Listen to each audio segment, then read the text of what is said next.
Yeah, I mean, I can't wait for the one with Fetty Wap though. Does it have a similar feel, or you guys Yeah, it's almost a bigger feel. I got it's a record. It's me, Fetty Wap, and Daniel Sky, who's actually from he's actually from Boca. We call ourselves CiiiTY, but we global, and everybody that has a voice is allowed to be vocal. You've put out a handful of projects over the years.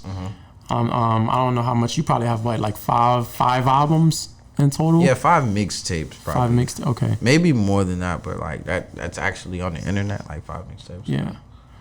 And in those mixtapes, I see a lot of collaboration with DJs and right. And how important would you stress collaborative work with not just artists but other creators in the industry, and how has that helped you grow as an artist? I mean, it helps a lot because like everybody has their own outlet. It could be a small audience or it could be a huge audience. You're still collaborating together for both of your audience to know who the other person is. Like, my goal is like, if I walk into a room, at least one person has to leave knowing who I am if they don't know who I am. Thanks. So I'm always open to creating with other people, and like the DJs, like it goes hand in hand from the top of music. Like the DJs were the ones that broke the artists. So it's just like I just love working with people that have like-minded thoughts, to be honest. Like, so if you have like this creative thought process and I'm enthused by it, we're gonna create. Yeah. In your perspective, is the role of a DJ, has that grown or decreased over the years? How do you feel like that has been going on over the years? The role of the DJ doesn't disappear, but it's in a weird space right now with the internet, with all the playlists and stuff like that. Right. But the DJ is still important because radio still exists and the club still exists. Ain't no robots in the club or ain't no robots on the radio. So they're still important. But I mean, it's just a weird space with how dominant the internet is. But the DJ is still important. Okay. Yeah, I had to think about that because I just feel like maybe it's just me personally. I don't know any DJs in this era that are, like doing it like DJ Khaled or like there are big DJs, but I feel like they started in an era where DJs were really Well, I mean, there was a time where the DJ was like the all. That's what I mean. It's just like, I gotta get next to this DJ because he's dropping all these mixtapes, or he's like on the radio, or he's on TV. He's everywhere. I gotta get my records to this DJ. And I get the internet has like kind of overpowered that a little bit, but at the end of the day, you still need that organic feel of the DJ. Like the DJ is not gonna die. Like so there was a time where it was stronger than it is now, but the DJ space is definitely still important. I was watching your music video. It came it was like from a year ago. God, I don't remember the song though to it. But it was no, maybe. What? Yeah. It's mine. Oh mine. With the girls. Yeah. That song is dope because I was listening to that song while in the car, and then I got home and put on the music video to it because I looked up the music video to it, and the music video was actually dope. That song's featured. What's the artist featured on that song? Khalil, Justin Bieber's homeboy. Yeah.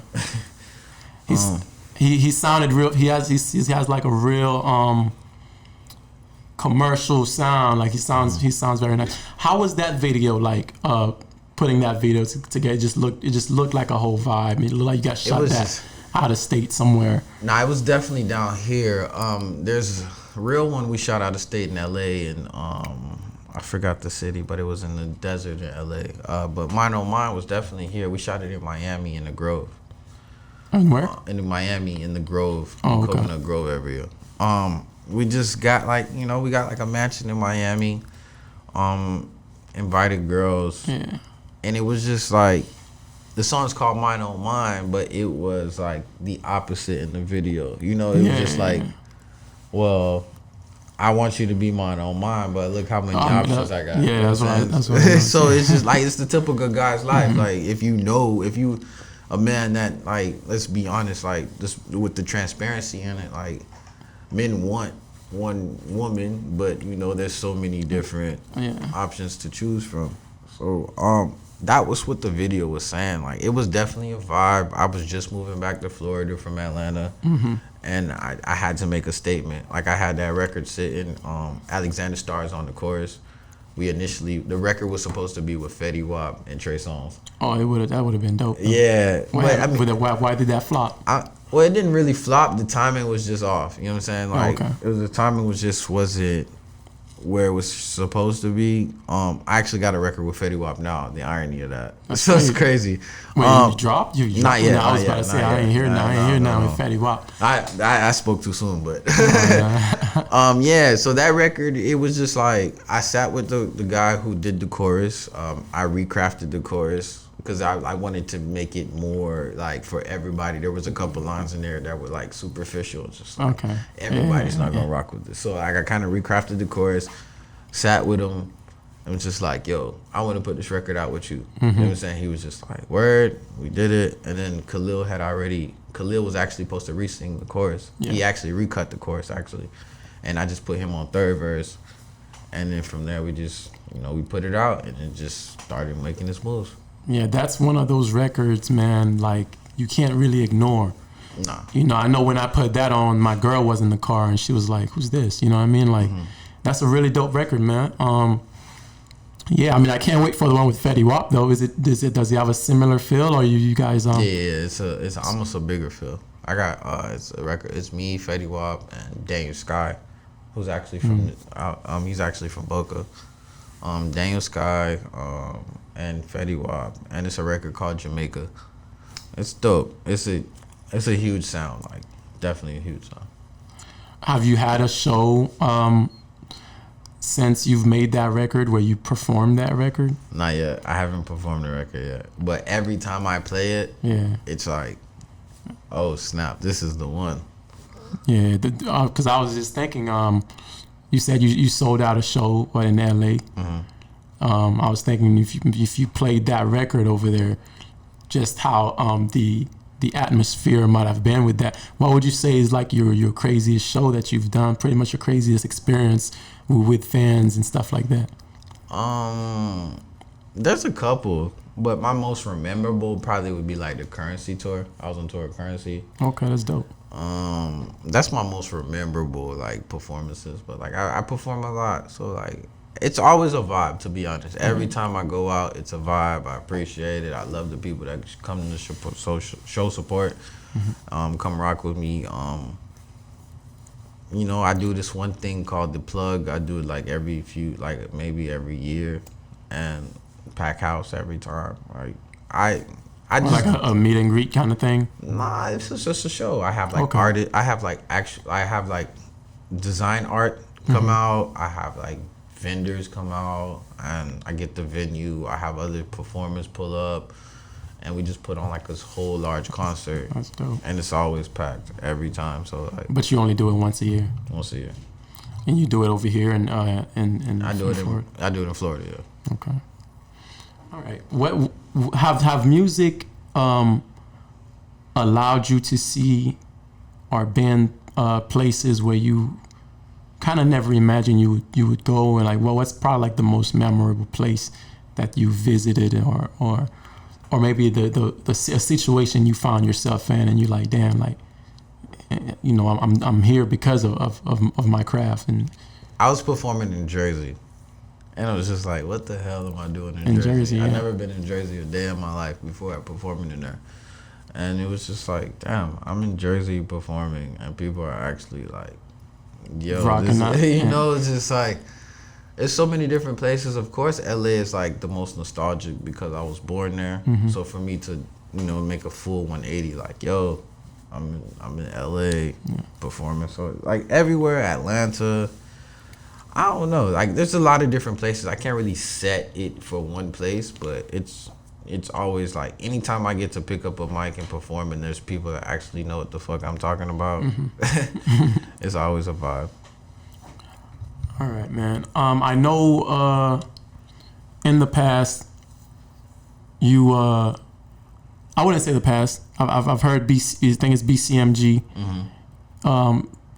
is like one of the organizations? Is it more of an organization or is it more of like a label? Well, it's both. It's an organization that was started while I was in high school with a group of friends like designers, videographers, rappers, just creators. Just people that just young black people that just wanted to be entrepreneurs and move forward. You know, as far as like the black market, that's where the black comes from, and then the Congress runs everything in the country. So like we just put those two together, and everybody was just ambitious. Like if I could really sit here and name everyone that's in Black Congress or started with Black Congress, they're all like doing their thing around the industry. Yeah, so it's just dope. But it was more catered to entertainment, or anybody, like you say, anybody could. It was just like a whole bunch of young black kids that wanted to be progressive. It's more dominant for the music based off of how I have it streamlined with me. Like it's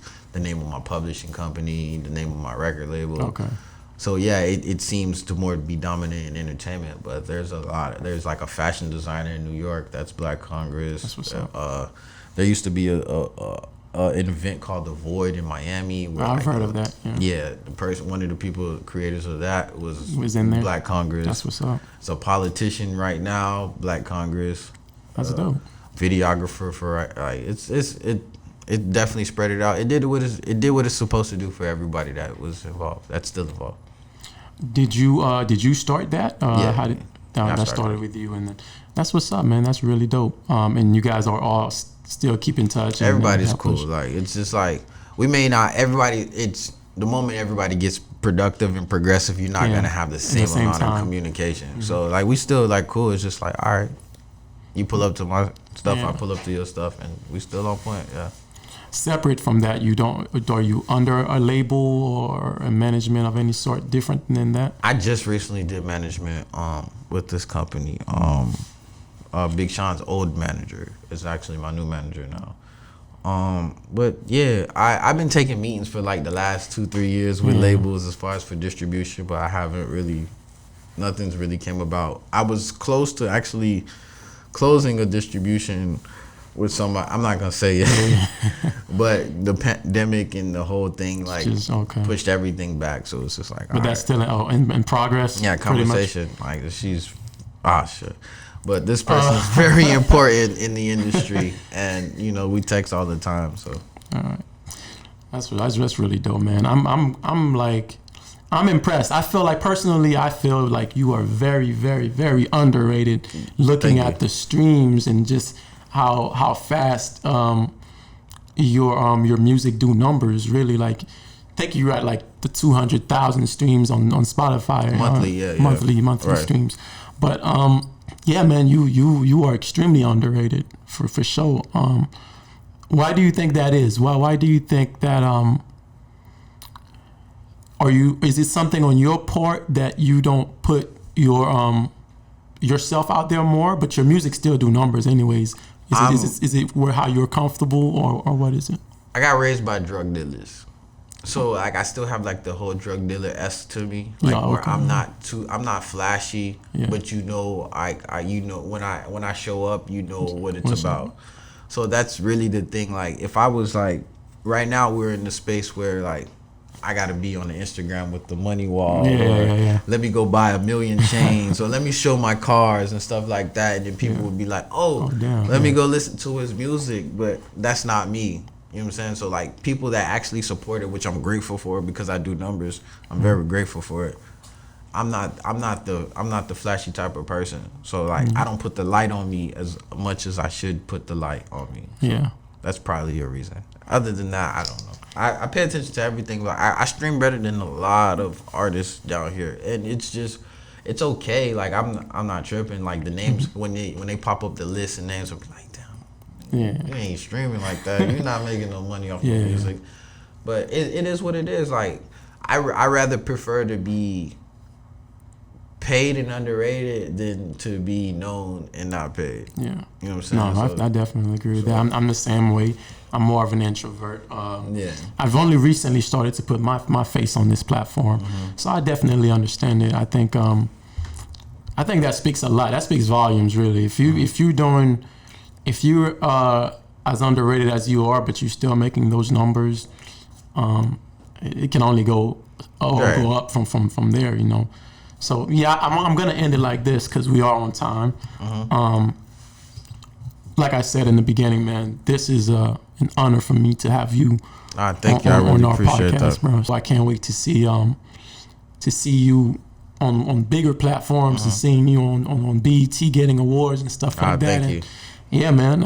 Blessings to you and everything you got going on, man. Likewise. I definitely appreciate you having me on the platform because it means a lot. You know, you sharing your platform with me to get my presence out there as far as like to your audience. Like I said earlier, we definitely collabing. Like I posted, you posted, and you know it's a collab of audiences. So I'm grateful for you having me here. We are CiiiTY.